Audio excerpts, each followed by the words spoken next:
الحمد لله صلی اللہ رسول اعوذ باللہ من الشیطان الرجیم بسم اللہ الرحمن الرحیم السلام علیکم خواتین و حضرات. آج سے 42 سال پہلے 7 جولائی سوئی گیس میں ملازم ہوا تھا. 7 جولائی دوپہر 1 بجے میری جاب شروع. وہاں ایک صاحب سے ملاقات ہوئی جو غائبانہ تعارف کسی صاحب نے ان کا مجھ سے کروایا.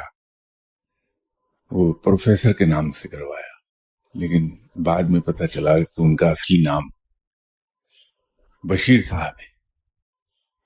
ٹیلی کام ڈپارٹمنٹ میں ہوا کرتے تھے. آج کا تو نہیں مجھے معلوم، لیکن اس زمانے میں بڑے نفاست پسند تھے، اور اپنے کمرے میں جو ان کی رائٹنگ ڈیسک تھی اس پر چیزیں بڑی ترتیب سے رکھتے تھے. بہت ٹھنڈے مزاج کے خاصے پلیزنٹ آدمی.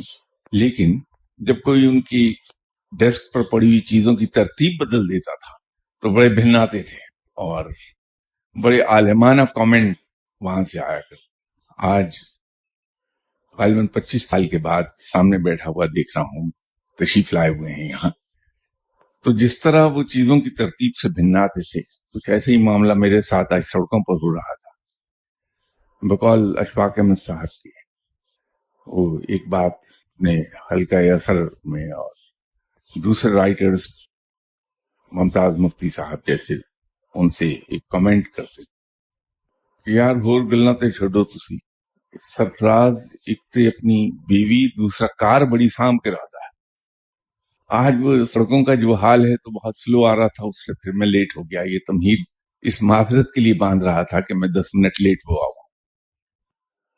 ایک تو یہ خوشی ہوئی دیکھ کے اپنے دوست کو 25 سال کے بعد.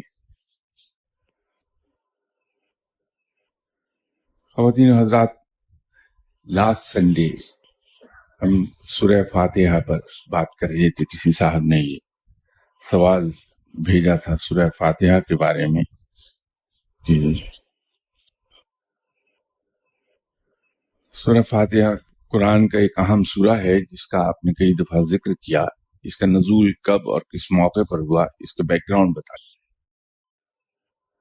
سورہ فاتحہ جیسے ایک دن سرسری سا ذکر کیا تھا، یہ ایسی سورہ ہے جو قرآن کا حصہ نہیں بھی ہے اور قرآن کا حصہ لازمی حصہ ہے بھی.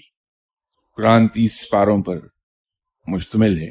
پہلے سپارے کی ابتدا الف لام میم سے ہوتی ہے. سورہ فاتحہ پہلے سپارے کی ابتدا سے پہلے ہی قرآن پاک میں ہمیشہ لگائی جاتی ہے. کبھی آپ اسے پہلے سپارے کے حصے کے طور پر نہیں دیکھیں گے. جیسے میں اکثر عرض کیا کرتا ہوں کہ قرآن پاک مسلمانوں کا کانسٹیٹیوشن ہے. ریٹن کانسٹیٹیوشن قرآن پاک ہے، اور قرآن پاک کے پہلے 2.5 سپارے اصل کانسٹیٹیوشن ہے، باقی 27.5 سپارے اس کانسٹیٹیوشن کی انٹرپریٹیشن ہے. یہ سورہ فاتحہ اس کانسٹیٹیوشن کا جست ہے جو اگلے 2.5 سپاروں میں ایکسپلین کیا گیا ہے.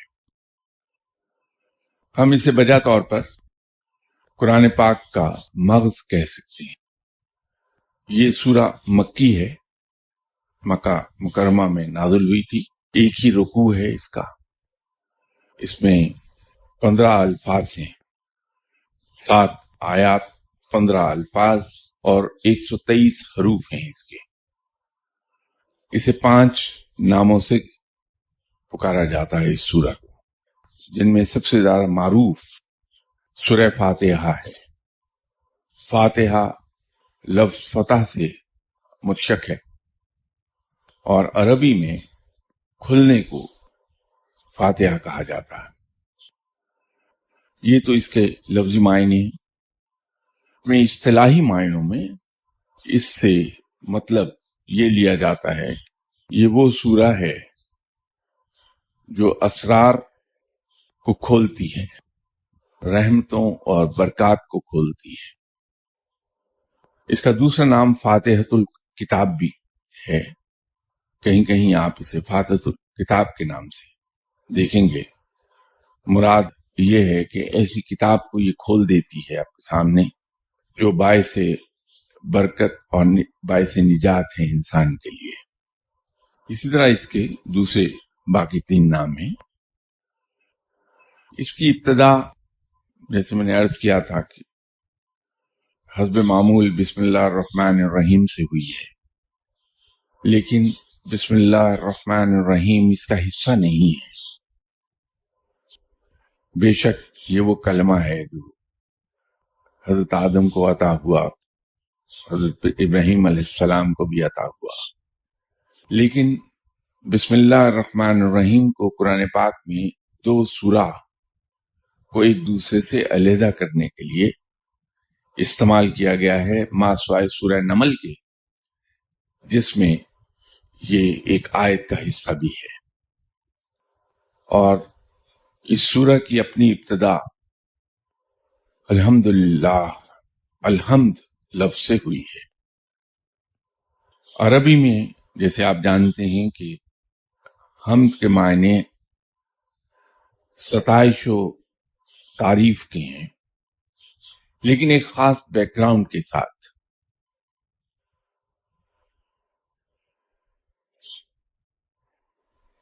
کسی ایسے وصف کی، کسی ایسے خوبی کی تعریف جب کی جاتی ہے جو اختیاری ہو، جس کو اپنی مرضی سے اپنے ارادے کے تحت کیا گیا ہو، اس کی جب ستائش کی جائے گی، اس کی جب تعریف کی جائے گی تو وہ حمد کہلائے گی۔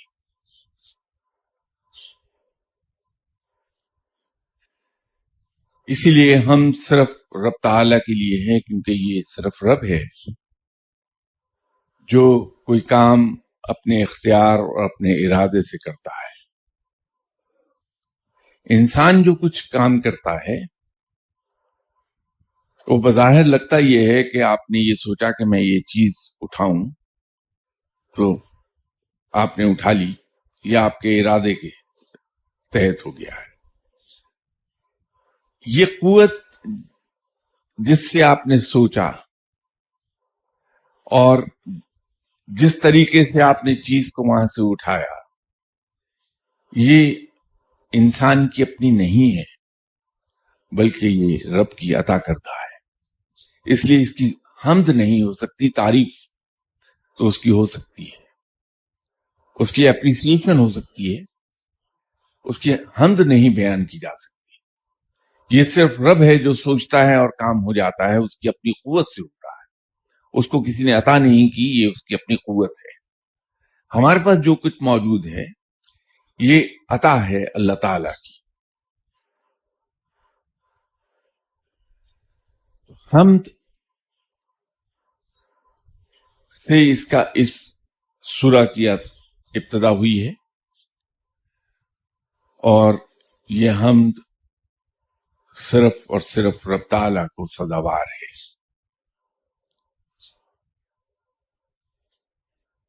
اس کے بعد اس میں الفاظ استعمال ہوئے ہیں رب العالمین۔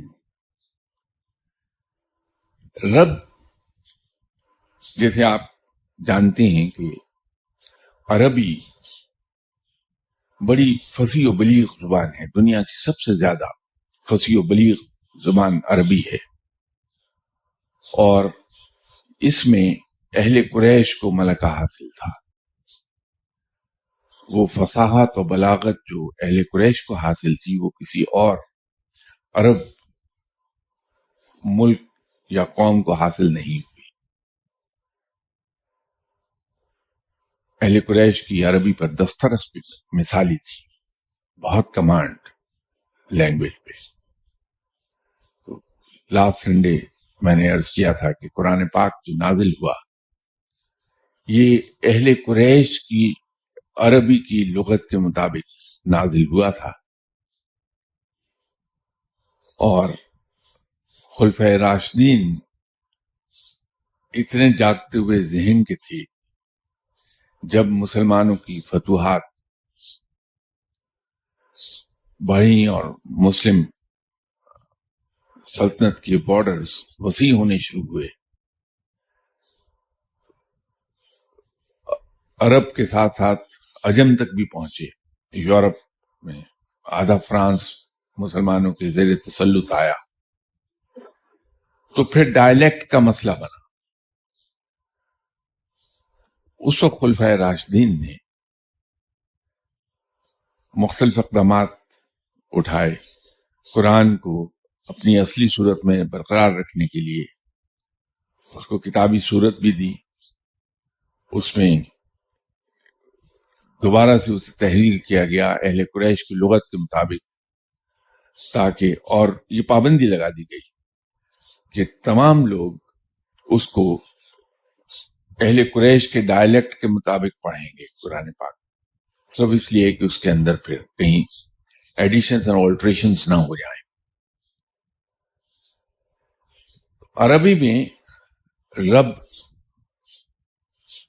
پالنے والے کے لیے استعمال ہوتا ہے، لیکن اس کے جو لغتی معنی ہیں وہ ایک اور بھی ہیں، وہ ہے تربیت کے، تربیت دینے والا۔ اور تربیت ایسی کہ وہ استعداد یا وہ ایبلٹیز جو کسی شخص میں فطرتاً موجود ہوں، پیدائشی طور پر اس کے اندر ہوں، جبلی طور پر ہوں،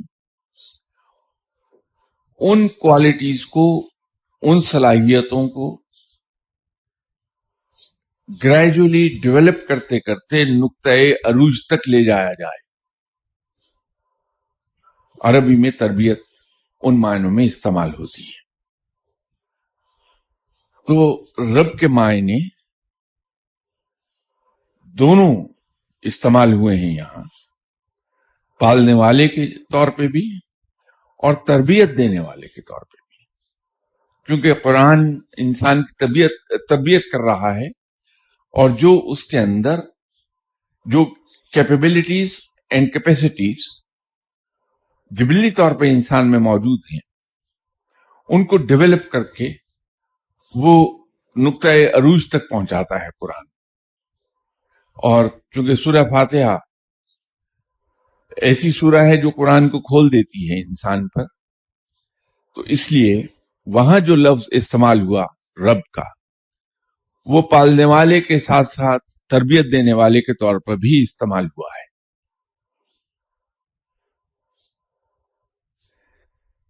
عالمین، رب العالمین ہے، عالمین لفظ متشق ہے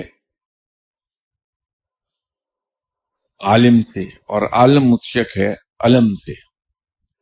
علم استعمال ہوتا ہے بمعنی نشانی کے، عربی میں علم نشانی کے طور پہ استعمال کیا جاتا ہے۔ یہ الف والا علم نہیں ہے، اس کے معنی مصیبت کے ہیں، یہ عین سے علم ہے۔ تو جیسے علم ہم لکھتے ہیں عین سے، یہ علم بھی عین سے لکھتے ہیں لیکن زبر کے ساتھ، تو اس کے معنی نشانی کے ہیں۔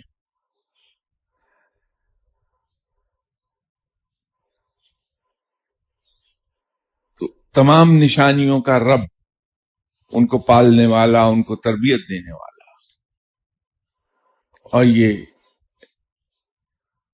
جب ہم یہاں بات کرتے رہے کچھ سنڈیز، تو میں عرض کرتا رہا کہ خود شناسی سے رب شناسی تک کا سفر کیسے ہوتا ہے۔